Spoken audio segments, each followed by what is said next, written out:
If you are on a spiritual journey, you have probably heard this advice many times. Just raise your vibration. People say things like go meditate, think positive, go for a walk, spend time in nature, exercise, eat healthy, get more sunlight, practice gratitude. These all are beautiful practices, and I personally believe they are important. But today, I want to share a different perspective. I don't think raising your vibration is bad advice. I think it's incomplete advice. And when we only focus on raising a vibration without healing what's hurting inside us, it can become another way of avoiding ourselves. Let me explain.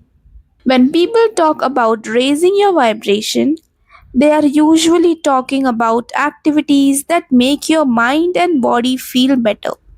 Things like exercising, yoga, meditation, breath work, walking barefoot on the grass, connecting with nature, spending time in the sunlight, eating nutritious food, drinking enough water, spending time with loved ones, listening to peaceful music, or practicing gratitude. All of these things support your well being. I do many of these practices myself. But here's the question: if someone is carrying years of emotional pain, if someone has experienced heartbreak, if someone has childhood traumas, if someone feels abandoned, rejected, ashamed, or deeply hurt, can simply meditating for 20 minutes heal that wound? Can one walk in nature erase years of emotional pain? Probably not, because the real wound is still there. Many people unknowingly use spiritual practices to escape their emotions. Instead of facing the pain, they try to stay high vibe all the time. Instead of grieving, they distract themselves. Instead of feeling anger, they suppress it. Instead of crying, they force themselves to smile. But healing doesn't happen by pretending the pain isn't there. Healing begins the moment you become honest with yourself. The moment you stop saying, I am fine, when you are clearly not. The moment you say, yes, I am hurt. Yes, the situation affected me. Yes, I feel the pain. That honesty is powerful because whatever we resist usually stays within us. But what we allow ourselves to feel can begin to move and release. Our emotions don't disappear just because we ignore them. Sometimes they stay in our body for years. They influence our relationships, our confidence, our decisions, even the way we see ourselves. That's why emotional healing is so important. Healing doesn't always mean fixing yourself. Sometimes healing simply means giving yourself permission to feel, to cry without shame, to sit quietly with your emotions, to journal your thoughts, to speak honestly with someone you trust, to hug yourself, to stop judging yourself for being human. Many people think spirituality means never feeling negative emotions. I don't believe that. I believe spirituality means becoming more aware of your emotions, not running away from them. When sadness comes, notice it, acknowledge it. When anger comes, notice it. When fear comes, notice it. Ask yourself, what is this emotion trying to teach me? Maybe your anger is showing you that your boundaries were crossed. Maybe your sadness is asking you to slow down and care for yourself. Maybe your heartbreak is teaching you self worth. Every emotion carries a message. Once you understand that message, the emotion naturally begins to lose its grip on you. Then comes acceptance. Acceptance doesn't mean saying that what happened was okay.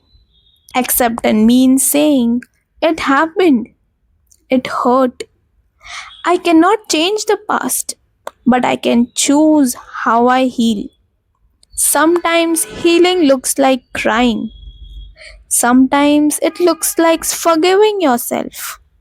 Sometimes it looks like resting. Sometimes it looks like setting boundaries.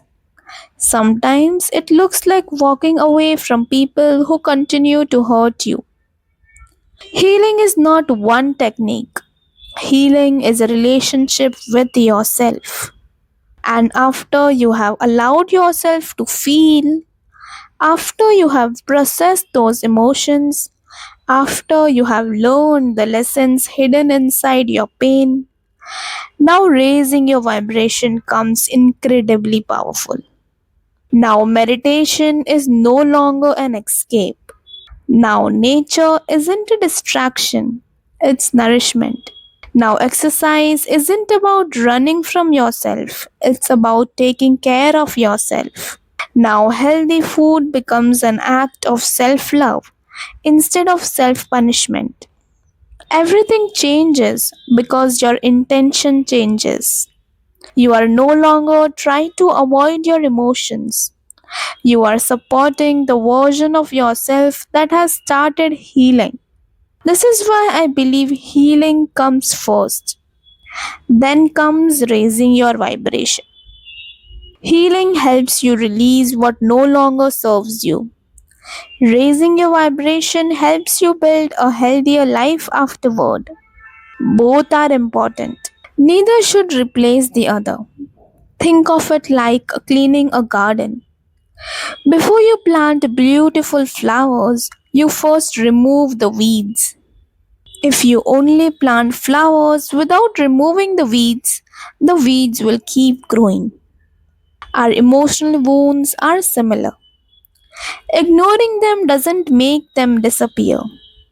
They continue to influence our lives until we acknowledge them. So if someone tells you, just raise your vibration, remember this. Before you try to feel better, ask yourself what you are feeling. Before you try to become more positive, ask yourself what pain you are avoiding. Before you meditate, take a moment to check in with your heart. What is it trying to tell you?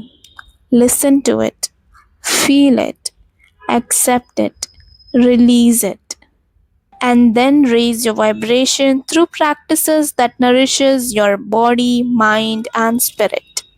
Because true healing isn't about pretending everything is okay. True healing is about creating space for every part of yourself, even the parts that hurt.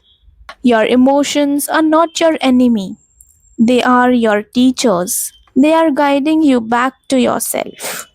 So don't rush to become high vibration. First become honest, then become whole.